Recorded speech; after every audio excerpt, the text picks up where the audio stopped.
que continua no vídeo, do mesmo jeito que você pode dizer aí os hiperbóreos, aqueles que querem combater Yahvé, Jeová, do mesmo jeito que você pode considerar ele quem escraviza, porque ó, ele nos mantém aqui iludido, e se nós, a consciência, depois de entender que ao abocanhar a coerência completa, absoluta, ao abocanhar a verdade, só sobra o escuro, nós, consciência, não criamos ali um escudo para esse escuro? E esse escudo queima no absoluto, sendo onisciente, onipotente, onipresente? Esse escudo não tem teatro, não tem ilusão, não tem sonho, não tem trauma. Esse escudo é quase escuro, não tem movimento, a não ser nas nossas ilusões. Ele vive em nós, porque ele é absoluto. Ele não precisa sonhar, ele não precisa temer. Mais perto de viver, de se movimentar que ele chega, é quando ele mergulha aqui.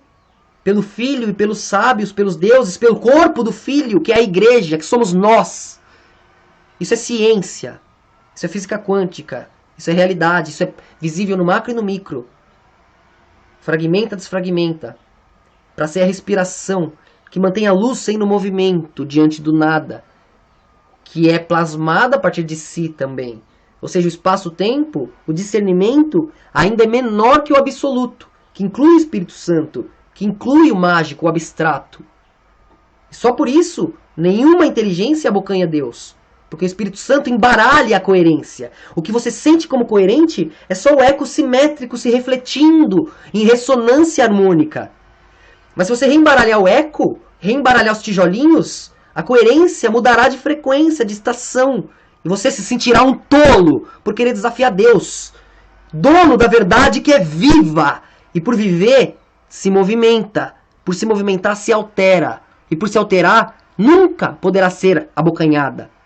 Por isso que o Talmud não abocanhou a verdade absoluta. Porque a verdade mudou. Eles já nem sabem enxergar o mundo de hoje. O mundo de hoje é loucura para eles. Porque Deus é grande demais para que eles tentem bolar um plano há 3.000 anos atrás, 2.000 anos atrás, matar um rei, 5.000 anos no controle. Só fizeram um processo, só criaram um mundo à parte que nos permite trafegar, girar em torno do erro que é eles, para que nós sejamos o acerto, para que nós sejamos o corpo perfeito de Deus. Eles, os egoístas, por conta própria, são a injustiça porque quiseram. E só por isso nós somos a verdade, a justiça, a transformação, o absoluto, o alívio. E essas duas partes são partes de um corpo. E para que continuemos sendo a solução, temos que pensar também no problema que está lá. E temos que curá-lo, que reciclá-lo. Pois amanhã vamos precisar deles de novo. Precisar do que eles fizeram, do que eles querem, do que eles são.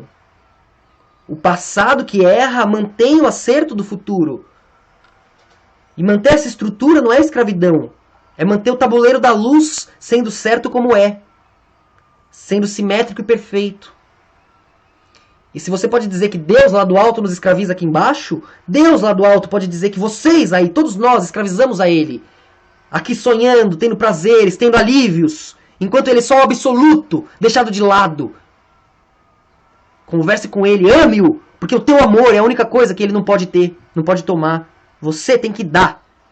Entregue o amor e a honra a Ele. E comungue com a plenitude, que para você faz diferença.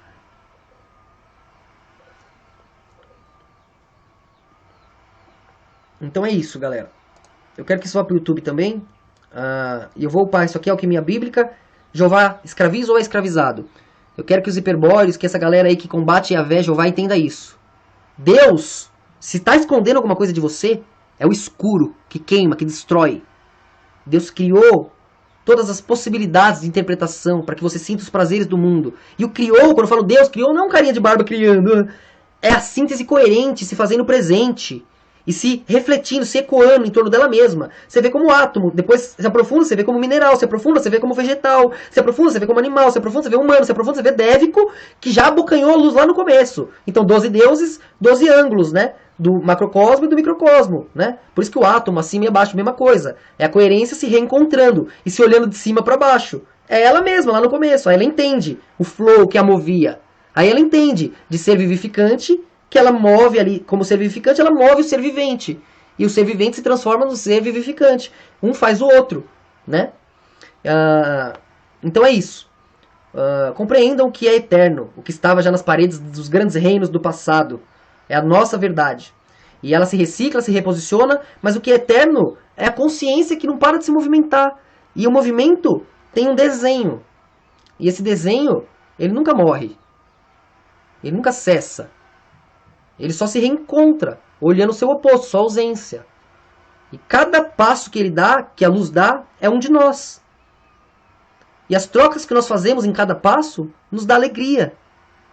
Que nos deixa bem longe da agonia do nada. Isso vale muito. Mas só a morte, só a dor, só o desespero pode mostrar esse valor. Isso não é maldade de Deus. Isso é a simetria, é a luz vendo o escuro. Para ver o quanto a paz vale.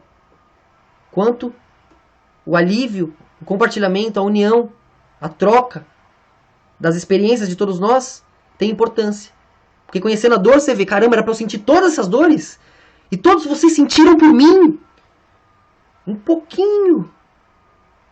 Aí, em troca, eu vou sentir por vocês a dor maior. Porque nas vidas paralelas ali de vocês, vocês fazem a grandeza daquele que enxerga isso. Então esse que enxerga isso não é o rei absoluto, na verdade ele é nada. Ele é só a soma de todos. Então ele pode morrer.